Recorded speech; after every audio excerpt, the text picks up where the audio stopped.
녹화를 시작합니다. CJ 제일제당 곡물가 상승 부담을 만회하는 가공식품과 바이오. 솔직히 이 이제 사람들이 이제 곡물가가 오르면 왜 이 음식 관련주가 오르는지 모르시는 분들이 있는데요. 이게 왜 오르냐라고 봤을 때 이게 결국에는 곡물 가격이 오르면 얘네들도요 판매하는 가격을 올려요. 그쵸? 자기들이 하니깐요. 곡물 가격에 대한 부담이 있으니까. 대신에요, 곡물 가격은 결국은 언젠가 빠져요. 대신에 얘네들은 그 올린 걸 안 빼요. 그러다 보니까 향후에 결국에는 뭐였지? 비싸게 파니까 실적이 좋아지잖아요. 그래서 이제 곡물이 올라가면 이런 음식업 관련주가 오른다라고 보시면 될 것 같아요. 근데 이거는 일단은 걔네들도 일단 곡물 가격이 좀 많이 올랐기 때문에 거기에 대한 부담은 있죠. 단기적인.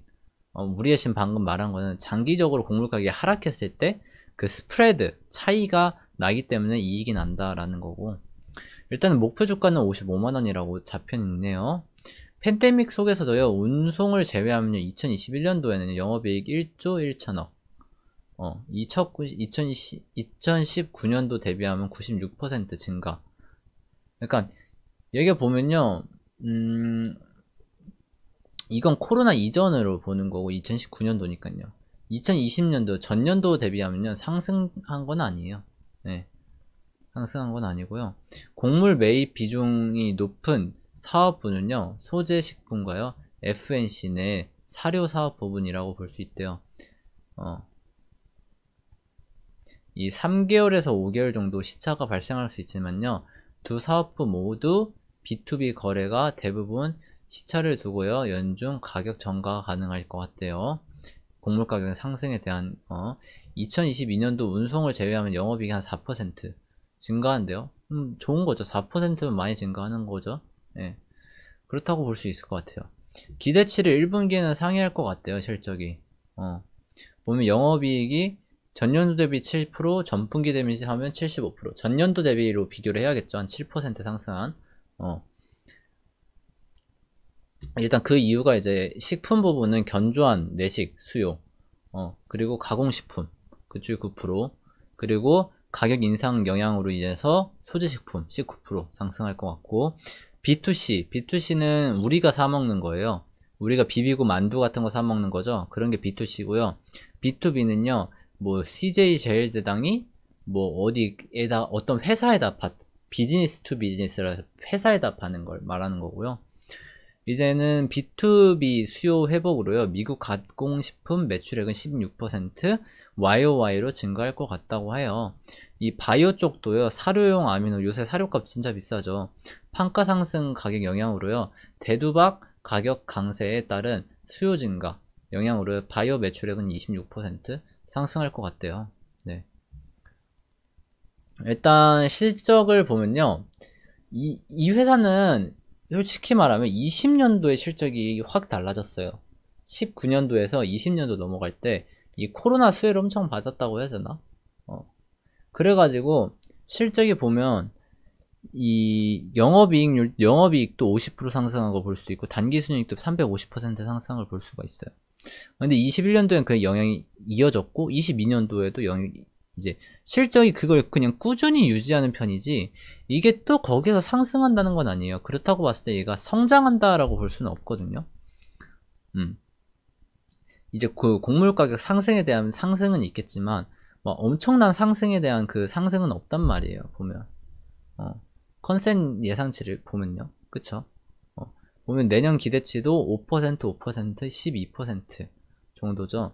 리포트를 이제 상향 조정을 했을 것 같긴 한데, 보면 매출액이 2,800억이고 단기 영업이익이 1,600억, 1조 6천억, 그리고 단기 순이익이 보면 9,500억, 9,500억?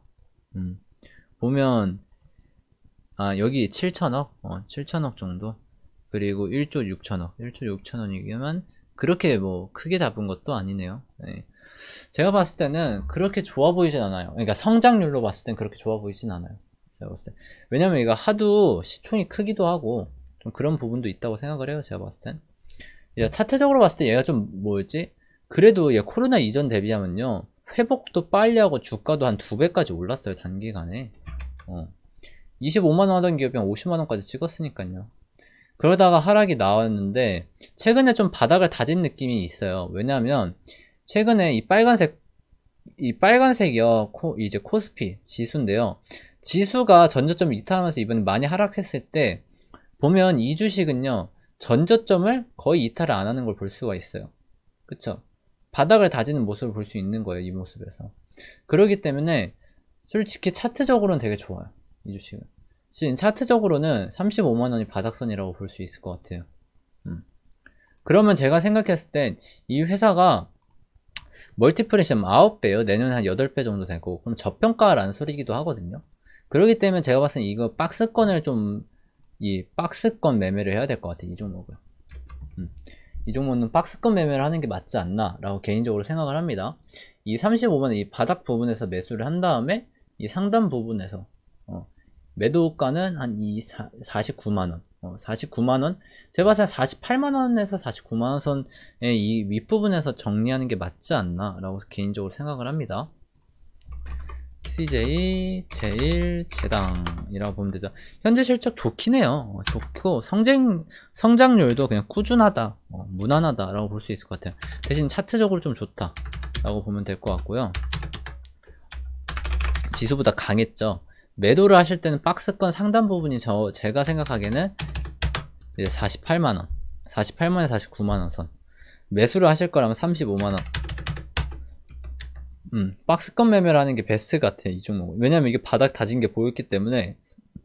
큰 그림으로 봤을 때는 이게 몰라요, 솔직히. 곡물 가격 상승에 대한 이제 시총이 작은 애들은 엄청 많이 올랐거든요. 근데 얘는 시총이 크다 보니까 안 올랐어요. 테마 그런 게 좀 테마를 없다고 해도 이런 시총 큰 애들은 상승을 안 하니까요. 그래도 이제 꾸준히 결국엔 이제 영업이익률이 좋아지는 건 맞잖아요. 거기에 대한 기대감을 올릴 수도 있기 때문에 만약에 매수하실 거면 매수하신 다음에 좀 차분히 기다리시면 기회가 오지 않을까 라고 좀 개인적으로 생각합니다. 이번 영상은 여기서 마칠게요. 다들 수고하셨습니다. 구독과 좋아요는 다음 종목 제작에 큰 도움이 됩니다. 한 번씩 부탁드립니다.